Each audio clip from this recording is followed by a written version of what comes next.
So all this is like a magical creation. It's like dreams. And we heard the story of the three demons that were magically created. And but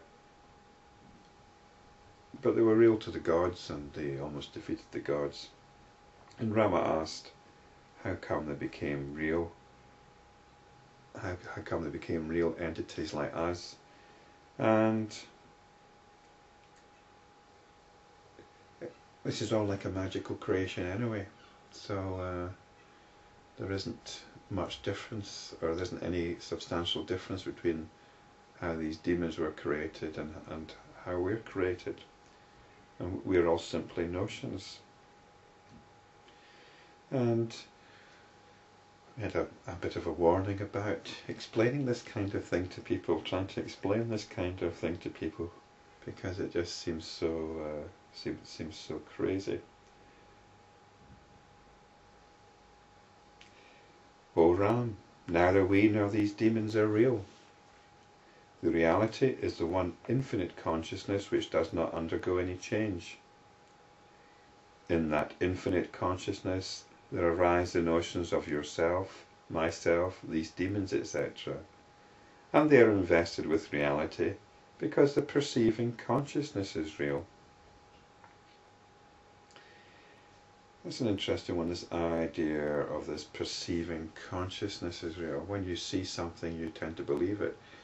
It's a bit like a dream as well, though. In a dream we can appreciate that the whole reality is mind constructed.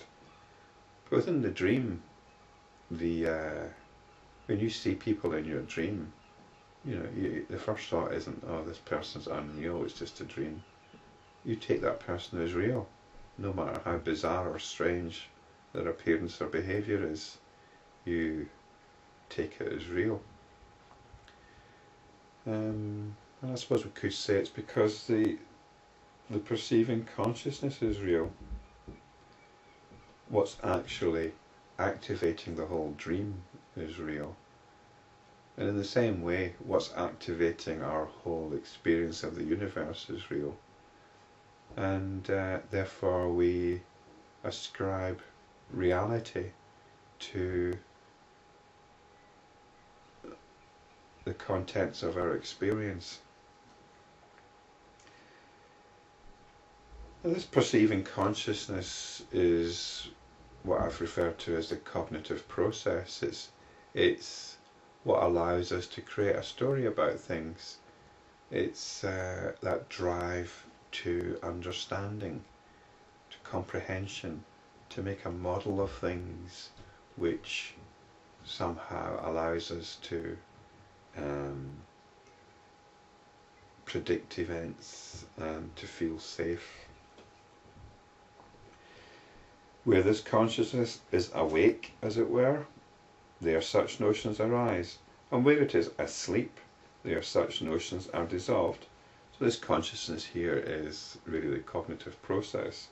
When it's awake, when it's functioning, notions are created. Notions about what's going on are created. And when it's asleep, there such notions are dissolved. And when it's asleep, that's when we bring our awareness back to itself, we become aware of our awareness, and we're no longer involved in the cognitive process. Yet, in the infinite consciousness, there are no such states as awake and asleep. It is but pure consciousness. Realize this and be free from sorrow and fear caused by division. Division's that dividing of the field of experiencing into notions, the prime notions being I and this, and the whole ego sense. And when you're aware of consciousness as being pure, notions do not arise and notions do not dissolve. And I will just finish off the story of the three demons. Rama asked, O holy sage, pray tell me, when and how will the three demons attain liberation? They were very close to it when they got created. They had no ego sense and they were invincible. And then they developed the ego sense through victories and battles and through the clever ruses of the gods, and they got fearful. They had to protect themselves. They took to sense pleasures and they became defeatable. Vasistha replied, Ram, when they listen to the narration of their story and are reminded of their own essential nature as pure consciousness, they will be liberated. And that's certainly one of the premises of the Yoga Vasistha. If you listen to this, if you study these teachings, the penny might drop somewhere along the line and you realize your nature, your essential nature is pure consciousness. But let's hear what happened to these three fish, these three miserable fish in the lake in Kashmir. In course of time there will arise a city named Adhisthana in the middle of the country known as Kashmir. In the centre of that city there will be a hill whose peak will be known as Pradyumna. On top of that hill there will be a skyscraper. In a corner of that building the demon Vyala will be born as a sparrow. In that building a king known as Yashaskar will reside.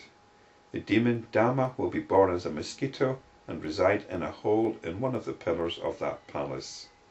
Elsewhere in that city there will be a palace known as Ratnavali Vihara, which will be inhabited by the state minister known as Narasimha. The demon Kata will be born as a bird, a minor bird, and live in that palace. One day that minister Narasimha will recite the story of the three demons Dama, Vyala and Kata. Listening to it, the minor will be enlightened. It will recall that its original personality was but a magical creation of the demon Sambara. This recollection will free it from the magic of Sambara. The demon Kata will thus attain nirvana, liberation. Other people will recount this story, and the sparrow will also attain liberation after listening to it. Thus will the demon Vyala attain liberation. In the same way, the mosquito demon Dama will also listen to this story and will also attain liberation. Such is the story, O Rama, of the three demons Dama, Vyala and Kata, who on account of their ego sense and their cravings fell into hell. All this is nothing more than the play of ignorance and delusion. In fact, it is the pure consciousness that entertains the impure notion of I am, playfully as it were, and without ever renouncing its essential nature as consciousness, experiences the distorted image of itself within itself.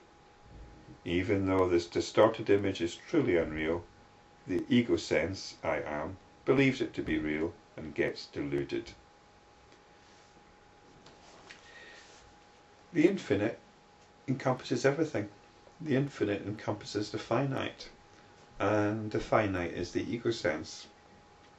The infinite is the pure awareness underlying the ego sense. Here the ego sense is described as I am, but as I've mentioned previously, and this I am can also refer to the infinite awareness, and in fact that's what happens later in chapter 33.